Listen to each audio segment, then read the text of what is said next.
భక్తివర్ణ ప్రేక్షకులకి శుభోదయం 21/1/2024 స్వస్తి శ్రీ చాంద్రమానం శోభకృత నామ సంవత్సరం ఉత్తరాయణం హేమంత ఋతువు పుష్యమాసం శుక్లపక్ష ఏకాదశి ఆదివారం ఏకాదశి రాత్రి 9:20 వరకు రోహిణి నక్షత్రం తెల్లవారుజామున 5:41 వర్జన్ రాత్రి 9:44 11:19 వరకు దుర్ముహూర్తం సాయంత్రం 4:16 నుండి 5 వరకు సూర్యోదయం 6:39 సూర్యాస్తమయం 5:44 అమృత గంట రాత్రి 2:30 4:05 వరకు రాహుకాలం సాయంత్రం 4:30 నుండి 6 వరకు శుభ సమయం ఉదయం 7 నుండి 7:50 వరకు ఉదయ శుభకాలం మధ్యాహ్నం 3 నుండి 4 వరకు శుభకాలం ఈరోజు శుక్లయోగం ఉదయం 12:22 వని ఉదయం 9:46 భద్రకరణం రాత్రి 9:20 ఏకాదశి ఆదివారం అన్ని కార్యాలకి కూడా చాలా విశేషం ఏకాదశి ఉపవాసం చేసేవాళ్ళు ఈరోజు చేసుకోవాలి మేష వృషభ మిథున కర్కాటక రాశి వారికి అనుకూలంగా ఉంది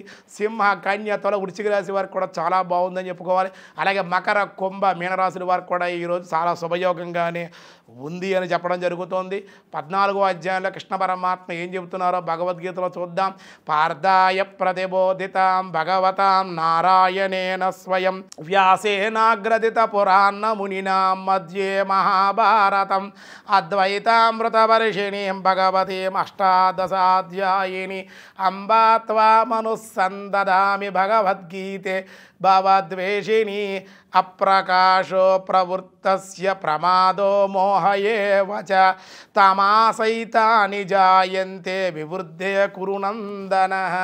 ఓ అర్జున, తమోగుణం అధికమైనప్పుడు అంతఃకరణ యందు ఇంద్రియాల యందు వివేక శక్తి నష్టం కలుగుతుందయ్యా.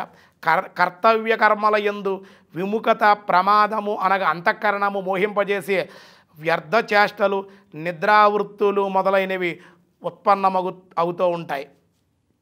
అంతేకాదు యదా సత్వే ప్రవృద్ధేతు ప్రళయం యాంతి దేహభృతు తదోత్తమ విధం లోకాన్ అమాలాన్ ప్రతిపద్యతే.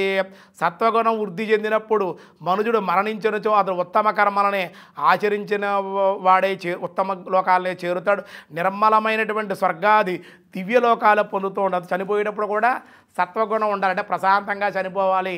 భగవంతుడు స్మరిస్తూనో ఆరాధిస్తూనో వాడు ప్రాణం విడిచిపెడితే వాడు పుణ్యలోకాలకే స్వర్గానికే పోతాడు. వాడు రజసి ప్రళయాన్ గత్వా కర్మ సంగీషు జాయతే తదా ప్రళయన్ తపమస్తి మూడో యోనిషు జాయతే అంటున్నారు.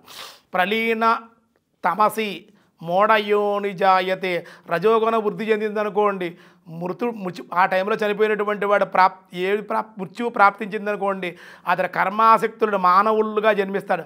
రజోగుణం ఉంటే కనుక మళ్ళీ మానవుడిగానే భూమి మీద పుట్టే అవకాశం ఉంది. సత్వగుణం చనిపోయేటప్పటికి ఉంటే కనుక వాడికి ఆ లక్షణం ఉంటే ఆ టైంలో వాడు స్వర్గాది లోకాలకు పోతాడు. రజోగుణం వృద్ధి పొంది ఉంటే చనిపోయే సమయంలో వాడు మళ్ళీ మానవ లోకంలోనే జన్మించే అవకాశం ఉంది.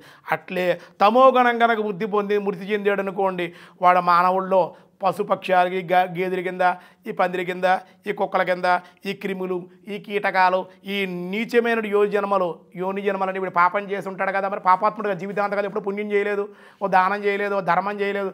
ఎంతసేపు నా పొట్టే శ్రీరామ రక్ష అనుకుంటూ వాడి తిండి వాడే చూసుకుంటూ వాడు స్వార్థంగా అసూయగా జీవితాంతకాలం ఉన్నాడు కాబట్టి వాడు మళ్ళీ భూలోకంలో పశుపక్షాది క్రిమి కీటకాదులుగానే తమోగుణం వల్ల వాడు చనిపోతారు కాబట్టి ఆ విధంగానే ఉంటుంది అని తమోగుణం సత్వగుణం గురించి రజోగుణం గురించి తమోగుణం గురించి కూడా శ్రీకృష్ణ పరమాత్మ చాలా విపులంగా చెప్పారు. చూసుకోండి, దాన్ని బట్టి మనం ఎలా ప్రవర్తించాలో ఎలా నడవాలో మనం దీన్ని బట్టి అర్థం చేసుకోవాలి.